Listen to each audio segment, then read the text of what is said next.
नाज मीडिया उर्दू में आपका इस्तकबाल है। इस वीडियो को पेश करने में ताउन किया है यूनाइटेड हॉस्पिटल सपना मल्टीप्लेक्स के करीब Gumpa road Bidar, healing tree hospital, multi super speciality Bidar, Cameroon independent PU college science and arts, Ahmed tourist and travels हज और उम्रा सर्विस बेदर। आपकी खिदमत हमारी नज़र में किसी इबादत से कम नहीं, आपका एतमाद ही हमारी कामयाबी है। बिस्मिल्लाहिर्रहमानिर्रहीम। ये प्रेस कॉन्फ्रेंस बुलाने का मकसद ये है कि आज मुझे जो है बीदर नॉर्थ असेंबली कॉन्स्टिट्यूंसी का MIM का प्रेसिडेंट के तौर पे नॉमिनेट किया गया है। मैं पहले अल्लाह सुब्हान व तआला का शुक्रगुज़ार हूँ कि उन्होंने मुझे बार बार कौम की खिदमत वगैरह मिल्लत की खिदमत करने का मौका देते हैं। और उसके बाद हमारे कौमी सदर बैरिस्टर असदुद्दीन अवीसी साहब और हमारे जो बीदर के सदर अब्दुल अजीज़ मुन्ना साहब, उन्होंने जो मुझ में भरोसा वगैरह बतवाया है, मैं उनका भी तहे दिल से शुक्रिया अदा करता हूँ। बहुत सारे लोग मुझे मैसेजेस वगैरह आ रहे थे कि रिसेंटली मैंने एक पोस्ट डाला था कि मैं डेक्कन डाइजेस्ट से और मीडिया फील्ड से क्विट कर रहा हूँ, तो इसकी वजह क्या है। तो इसकी वजह यही थी कि मैं जो है बहुत पहले से सियासत में इंटरेस्टेड था। तो एज अ पॉलिटिकल स्टूडेंट मैं देखता था कि किस तरीके से पॉलिटिक्स में आगे आया जाए। तो लिहाजा एक ये जो फील्ड थी ये भी मेरे ही एक फील्ड है। मीडिया से रिलेटेड भी मैं जो है ज़्यादातर पॉलिटिकल काम वगैरह करता था। और अभी जो है पॉलिटिक्स में आने का भी मकसद ये है कि आवाम के जो मसले मसाइल है, आवाम की जो खिदमत करने का जो मौका है, जो जज्बा है, जो जुनून है मेरे लिए, वो सबसे अव्वल है। इसलिए मैंने पॉलिटिक्स को मेरी फ्यूचर की जो है फील्ड के लिए चुना है और इसके लिए मुझे पार्टी का पोस्ट वगैरह भी मिल गया है और मैं आपके लिए हमेशा 24 घंटे यहाँ पर मौजूद रहूँगा। अब मेरे इंट्रोडक्शन के लिए तो ज़रूरत नहीं है, लेकिन फिर भी मैं बताता चलूँ कि मैं एजुकेशनली जो है मैं एक कंप्यूटर साइंस ग्रेजुएट इंजीनियर हूँ। मैंने अभी जो है लॉ परस्यू कर रहा हूँ, अभी मैं सेकेंड ईयर में हूँ LLB के। इसके अलावा भी मैं जो है सोशल वर्क्स वगैरह में बहुत सालों से लगा हुआ हूँ, तो वही एक्सपीरियंस वगैरह लेते हुए मैं आगे चल रहा हूँ। बहुत सारे लोग ऑब्जेक्टिव पूछते हैं कि पॉलिटिक्स में आने का मकसद क्या है। पॉलिटिक्स में आने का मकसद ये है कि जब तक आपकी पॉलिटिकल आवाज़ नहीं रहती तब तक आपको कोई सुनता नहीं, ना आपकी कोई आवाज़ रहती है, ना कोई आपके मसले मसाइल हल होते हैं। रिसेंटली बहुत सारे ऐसे वाक़यात हुए हैं, मैं देखा हूँ कि जब भी कोई परेशानी वगैरह आती है तो कोई पॉलिटिकल लीडर हमारे साथ नहीं देता, कोई हमारा आवाज़ नहीं बनता। मैं देखा हूँ कि बैरिस्टर असदुद्दीन अवीसी साहब कोई भी मसला हो, कोई भी मसाइल हो, चाहे वो बीदर का हो, चाहे कर्नाटका का हो या हिंदुस्तान के कोई भी कोने का मसला हो, माइनॉरिटी से रिलेटेड या दलित कम्युनिटी से रिलेटेड या बैकवर्ड कम्युनिटी से रिलेटेड रहने दीजिए, तो उसकी जो सबसे पहले आवाज़ और पहले जो है उसके ऊपर तबसरा करने वाले बैरिस्टर असदुद्दीन अवीसी साहब होते हैं। उनके एक ट्वीट से, उनके एक स्टेटमेंट से पूरी गवर्नमेंट मशीनरी हल जाती है और पूरे काम पर लग जाती है। उसी तरीके की जो पावर, जो क़यादत जो है हम कर्नाटका में इस्टेब्लिश करना चाहते हैं, उसी का मैं एक हिस्सा बना हूँ। तो मैं चाहता हूँ कि आप लोग जो है मुझसे जुड़िए, कांटेक्ट करिए। बहुत सारे लोग पूछते हैं कि एजुकेटेड लोग पॉलिटिक्स में क्यों नहीं आते, काबिल लोग पॉलिटिक्स पे क्यों नहीं आते। मैं अब आया हूँ, आप लोग मेरा साथ दीजिए। बीदर की आवाम हमेशा से मेरा साथ दी है, हमेशा से मेरे साथ खड़ी है।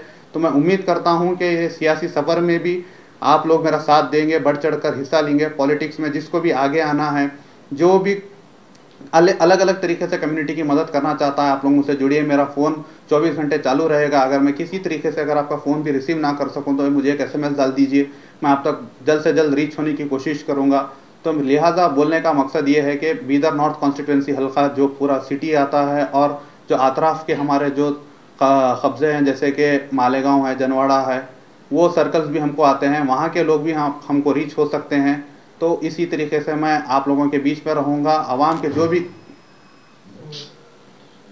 आवाम के अगर कुछ भी काम वगैरह हो, कुछ भी हो, मैं हमेशा आप लोगों के लिए खड़ा रहूँगा। एजुकेशन ज़्यादातर लोग जो है पॉलिटिक्स में जैसे अनएजुकेटेड लोग आते हैं, अभी आपने ही कहा है, तो फिर आप एक एजुकेशन फील्ड से जो यहाँ पर आए, इसके अलावा आप पॉलिटिक्स ज्वाइन करने के अलावा भी कहीं पर जाके वेल एजुकेटेड है, आप इंजीनियर भी हैं आप, तो फिर आप कहीं पर भी कोई कंपनी में जॉब वगैरह कर सकते थे। फिर इस फील्ड में आकर आप पॉलिटिकल लेवल, पॉलिटिकल जो आपका करियर है इसको चुनना, फिर इस अनएजुकेटेड फील्ड में आप अपनी जगह किस तरह से बना पाएंगे, फिर आगे का आपका क्या प्लान है इसके? बारे में बताइए। सही सवाल है। लोग ये चीज़ से बहुत दूर भागते हैं, पॉलिटिक्स बोलते ही ऐसा एकदम कुछ दलदल वगैरह बताते हैं।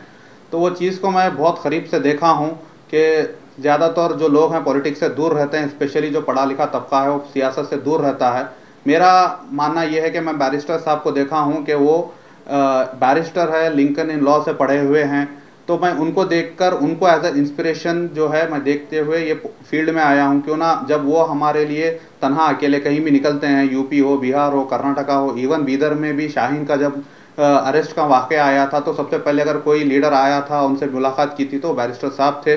वही चीज़ को हम आगे बढ़ाते हुए, हमको मालूम है कि किस तरीके से कानून से डील किया जाता है, किस तरीके से हमारी बात को मनवाना है, किस तरीके से रिप्रेजेंटेटिव के सामने हमारी बात को रखना है। तो वो चीज़ें मैं अपने तजुर्बे के ज़रिए इसको इस्तेमाल करते हुए अपनी जगह बनाऊंगा। मैं असद साहब को बहुत पर्सनली देखा हूँ और उनको बहुत मानता हूँ और हर चीज़ उनकी जो है मैं ऑब्जर्व करता हूँ। वो हमेशा कहते हैं कि ख्वाब देखना सीखो। मेरा भी ख्वाब है कि मैं कुछ ना कुछ हमारी कौम के काम आ सकूं, तो वो इसीलिए मैं काम कर रहा हूं। मुझे पैसे का कोई लालच नहीं है, पोजीशन का कोई लालच नहीं है। अल्हम्दुलिल्लाह मैं एक वेल फैमिली से बिलोंग करता हूं, एजुकेटेड फैमिली से बिलोंग करता हूं। पैसों की हमें कुछ कमी नहीं है, कुछ भी नहीं है। सियासत में आने का मेरा यही मकसद है। मैं देखा हूं कि माइनॉरिटीज़ के साथ, ओबीसीज़ के साथ, दलित्स के साथ जो अन्याय वगैरह होता है मैं उसको कम कर रहा हूँ। मैं जो हमारे जो वॉइसलेस लोग हैं उनकी वॉइस बन सकूँ। और लोग आप देख सकते हैं कि किस तरीके से हमको डंडे के दम पे, कभी सील डाउन कर कर, कभी पूरा एरिया को बंद करके हमको किस तरीके से परेशान किए हैं। वो चीज़ें को जो है हम कंट्रोल करते हुए एक क्या बोलते हैं, डेमोक्रेसी में किस तरीके से एक आवाज़ बन सकते हैं, वो करने की मैं कोशिश करूँगा। बहुत सारी पॉलिटिकल पार्टियां हैं, इन सबको छोड़कर आपने एमआईएम को ही क्यों चुना? क्या आपको ऐसा लगता है कि एमआईएम ही जो है ये सभी चीज़ें कर सकती है, करा सकती है, दूसरी पॉलिटिकल पार्टियां जो है ये चीज़ें नहीं कर सकती? जैसे आप युवा के बारे में बोल रहे हैं, जहाँ भी जुल्म हो रहा है उसको इंसाफ, दूसरी पॉलिटिकल पार्टियां भी ये चीज़ें करती हैं, तो फिर एमआईएम ही क्यों? सही सवाल है आपका। एमआईएम चुनने का मकसद ये है कि आप देखिए कि कर्नाटका स्टेट की बात करता हूँ मैं। लास्ट रिसेंटली जो वाक़ई कंटिन्यू जो पेश आ रहा है हमारे स्टेट में, चाहे वो हिजाब का मसला हो, चाहे कोई भी मसला हो, उसके अंदर पूरे जो हमारे जो नाम निहा सेकुलर पार्टीज़ हैं वो मम एज क्या बोलते हैं आप, चुप देखते हुए तमाशाईन बैठे हुए हैं। जब मिल्लत की बात आती है तो ये लोग वोट लेने सबसे आगे आते हैं, जब बात करने की बात आती है तो मुंह बंद करा लेते हैं। ये इन्हीं के पार्टी के लोगों को एक एमएलए जो थे हिजाब के मसले में जब असेंबली में बात उठाई तो उनको शोकास नोटिस दिया गया था। तो आप बोलिए कि उस पार्टीज में हम अगर ज्वाइन होकर अगर रहेंगे तो फ़ायदा नहीं रहेगा कि हमको वोट तो मिल जाएंगे पार्टी के नाम पर, लेकिन वहाँ पर हमको क़यादत करने का, हमारी बात रखने का, हमारे हक़ की आवाज़ उठाने की हमको मौका नहीं मिलता। तो दूसरी तरफ और एक जो रूलिंग पार्टी है वो जातिवादी पार्टी है, कम्युनल एजेंडा उनका पॉलिटिक्स है, कम्युनल पॉलिटिक्स वो लोग करते हैं। तो ये सब चीज़ों को दूर रखते हुए मैंने देखा कि एमआईएम ही एक ऐसी पार्टी है जो हर तबके की, हर एक की आवाज़ उठाती है। मेरा मेन इंटेंशन वही है, कौम के काम आना, हमारे मिलत के काम आना, जो हमारे दलित भाई है, जो ओबीसी भाई है, वो लोगों के काम आने का मेरा main and first and foremost intention है, जो बैरिस्टर साहब का भी वही इंटेंशन है। कि आप जो एमआईएम में आपको जो पोस्ट दिया गया है उस पोस्ट पे रहते हुए इतने सब काम हो सकेंगे, या फिर आपका इरादा इलेक्शन लड़ने का, एमएलसी असेंबली इलेक्शन लड़ने का कोई इरादा है? वो सब इलेक्शंस वगैरह की जो बात अभी बहुत दूर है। पहले ग्राउंड वर्क करना बहुत ज़रूरी है। हमारा हल्के में कम से कम 2,80,000 के करीब 40 से 80,000 के करीब वोटर्स आते हैं। तो मेरा पहला इंटेंशन जो है नॉर्थ कॉन्स्टिट्यूंसी, मेरा पहला जो इंटेंशन है कि ये हमारी जो नॉर्थ कॉन्स्टिट्यूंसी में है एमआईएम के ज़्यादा से ज़्यादा मेंबर्स वगैरह बनवाए जाए, ज़्यादा से ज़्यादा मेंबरशिप ड्राइव हो, ज़्यादा से ज़्यादा लोग कनेक्ट हो। तो उसके बाद जो है हम प्रपोजल वगैरह रखेंगे बैरिस्टर साहब के साथ। आगे उनकी मर्ज़ी, अगर वो इलेक्शन लड़वाना चाहता है तो लड़वाइए, नहीं लड़वाना चाहता तो कबूल है हमारे लिए, कुछ भी हो।